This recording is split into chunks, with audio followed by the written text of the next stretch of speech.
भगवान श्री कृष्ण कहते हैं, कर्म पूजा के समान है। जिस प्रकार सभी पूजा करके आशीर्वाद को ईश्वर पर छोड़ देते हैं, उसी प्रकार कार्य को करके उसका फल ईश्वर पर छोड़ देना चाहिए। कर्म करिए, फल की आशा ना करिए। निश्चित रूप से आपको आपका फल समय आने पर मिल ही जाएगा। श्री कृष्ण कहते हैं कि प्रत्येक मनुष्य अपने अपने कर्मों द्वारा ही अपने भविष्य को बनाता है।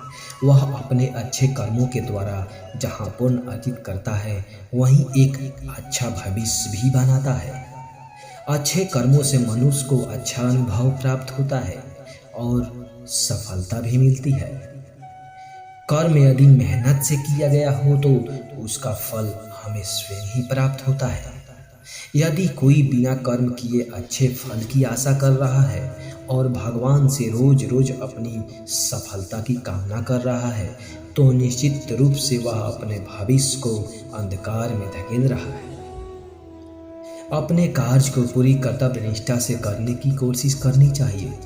हमें अपना ध्यान केवल अपने कार्य पर ही लगाना चाहिए। कार्य को उचित ढंग से करने के लिए हमें बहुत कठिन परिश्रम और कर्तव्य निष्ठा की आवश्यकता होती है। यदि हम अपने कार्य से अपनी निष्ठा हटाकर उसको फल प्राप्ति की इच्छा पर नष्ट कर देते हैं, तो हमें वो कार्य ढंग से कर नहीं पाते।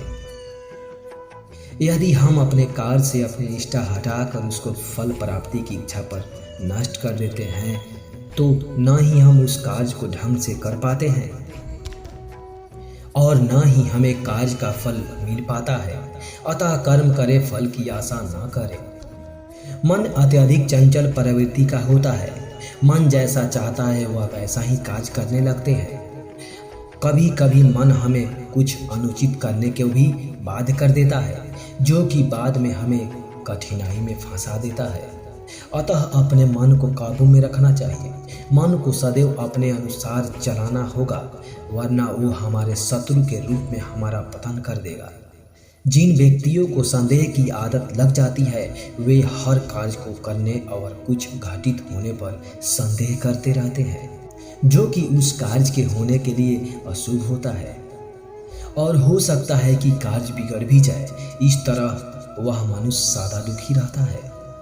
प्राकृतिक कार्य को करने में जो आनंद मिलता है, वह किसी कार्य में नहीं। वहीं जब हम किसी अप्राकृतिक कार्य को करते हैं, तो हमें उसमें न ही आनंद आता है और न ही उसमें हमारा मन लगता है। ऐसी स्थिति केवल तनाव उत्पन्न करती है, जिसका प्रभाव हमारे जीवन पर पड़ता है। जो व्यक्ति अपना दुख, अपनी व्याकुलता, सभी प्रकार की भावनाओं और इच्छाओं को त्याग देता है, वह संसार की मोह माया से दूर हो जाता है। संसार में कुछ होने या न होने से उसको कोई फर्क नहीं पड़ता और ऐसा करने से वह व्यक्ति सभी प्रकार की उसके मार्ग में आने वाली कठिनाइयों से भी दूर हो जाता है। कठिनाइयों का भी उसके जीवन में कोई प्रभाव नहीं पड़ता और अंततः उसे शांति प्राप्त होती है। लोभ लालच के चक्कर में आकर मनुष्य अनेक गलत कार्यों में अपनी रुचि रखने लगता है, जो कि मनुष्य के पतन का कारण बनती है और अंत में उसका विनाश निश्चित हो जाता है। जो व्यक्ति इन सभी तथ्यों को समझ जाता है, वह हर कार्य करने से पहले बहुत बार सोचता है कि कहीं जो मैं करने जा रहा हूँ वह गलत तो नहीं है। यदि उसे संदेह मात्र भी होता है, तो वह उस कार्य को छोड़ देता है। अतः गलत कार्य करने से पहले एक बार जरूर सोचना चाहिए, ताकि बाद में पछतावा न हो। भगवान श्री कृष्ण कहते हैं, आत्मा एक ऐसी वस्तु है जिसका कोई भी कुछ नहीं बिगाड़ सकता। उसे न ही शस्त्र काट सकता है और न ही अग्नि जला सकती है। आत्मा अजर अमर होती है। शरीर नष्ट हो जाते हैं, लेकिन उस शरीर के नष्ट होने से उस आत्मा का अंत होना अमान्य होता है।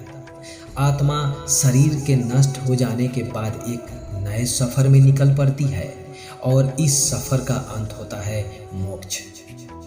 जब तक आत्मा का मोक्ष द्वारा परमात्मा से मिलन नहीं होता, तब तक आत्मा को निरंतर चलते रहना पड़ता है। मनुष्य अपने गलत कर्मों के वजह से अपने जन्म में तो उनका फल भुगतता ही है, साथ ही उसको अपने कर्मों कि इस जन्म के हिसाब से ही उसका अगला जन्म भी मिलता है। यदि उसने गलत कर्म किए होंगे तो अगला जन्म उसके लिए उतना ही कठिन और मुश्किल भरा होगा। जो व्यक्ति बड़े से बड़े कार्य को भी सरल समझकर कर लेता है, जो निष्क्रिय होने पर भी उस निष्क्रियता में कार्य ढूंढ लेता है, वह मनुष्य जीवन में कभी भी असफल नहीं होता। वह सदैव सफलता के पथ पर चलकर अपने लक्ष्य को प्राप्त कर ही लेता है और ऐसे ही मनुष्य बुद्धिमान कहलाता है। ऐसे ही व्यक्ति अपनी पहचान विश्व में बना पाता है। संसार को ऐसे ही लोगों की आवश्यकता है। जब कभी कोई मनुष्य किसी लक्ष्य के बारे में सोचता है और उसके पथ में पूरी कर्तव्य निष्ठा और मेहनत के साथ चलता है, जब वह अपना सब कुछ भूलकर उस लक्ष्य को प्राप्त करने के लिए जुट जाता है, तो वह शीघ्रता से वह लक्ष्य प्राप्त कर सकता है। वह किसी भी लक्ष्य के बारे में सोचकर कुछ भी बन सकता है। अज्ञानी व्यक्ति जो कि ज्ञान में विश्वास नहीं रखते हैं और वो अपने मन से गलत कार्यों को करते रहते हैं, ईश्वर की उपासना में अपना मन नहीं लगाते हैं, वे सदा लक्ष्य से भटकते रहते हैं। उन्हें अपने जीवन में कभी शांति नहीं मिलती और मोक्ष प्राप्त करना भी उनके लिए कठिन होता है। वे एक जन्म के बाद दूसरे जन्म, फिर उसके बाद और अन्य जन्मों में ही उलझे रह जाते हैं, क्योंकि वे उन जन्मों का भी दुरुपयोग कर ही देते हैं। पूरा ब्रह्मांड ईश्वर का रचाया हुआ है। कोई सी चीज क्या है, कहाँ है, किस प्रकृति की है, उनसे बेहतर कोई भी नहीं जानता। एक योगी मोह माया से दूर इसीलिए होता है ताकि वह स्वर्ग जा सके, परंतु होना यह चाहिए कि उस योगी द्वारा किए गए कर्म उसको मोक्ष तक ले जा सके। स्वर्ग जाने के पश्चात और वहाँ बहुत अधिक समय बिताने के पश्चात उसका जन्म फिर से मृत्यु लोक पर होता है। उसे फिर वहीं सब झेलना पड़ता है। लेकिन उस असफल योगी को यह नहीं पता होता कि यहाँ कर्म स्वर्ग जाने के लिए करने हैं या मोक्ष प्राप्ति करने के लिए। पहले से बनी हुई चीजों पर पुनः किसी अन्य स्थान पर निर्माण कोई बड़ी बात नहीं है। उस वस्तु को सबसे पहले जिसने सोचा और उसको स्वयं अपनी सोच के अनुसार रूप दिया, वह महान है। संसार में दूसरों का अनुसरण करना तो सरल है, किंतु स्वयं वह प्रेरणा बनना बहुत ही कठिन है, जिसके लिए बहुत मेहनत, लगन, एकाग्रता और कठिन परिश्रम की आवश्यकता होती है। ईश्वर सब जगह विराजमान होते हैं। वे प्रत्येक जीवित वस्तु में हैं, उनकी आत्मा के रूप में। हम जो भी कार्य करते हैं उसके लिए जो शक्ति हम उपयोग करते हैं, वो सब हमें अपने अंदर विद्यमान ईश्वर से ही प्राप्त होता है। प्रकृति के कण कण में ईश्वर है। भगवान को पत्थरों में ढूंढने की बजाय अपने अंदर महसूस करें। वे और कहीं नहीं, आपके मन में ही बसे हुए हैं। बस श्रद्धा से उनको पुकारो।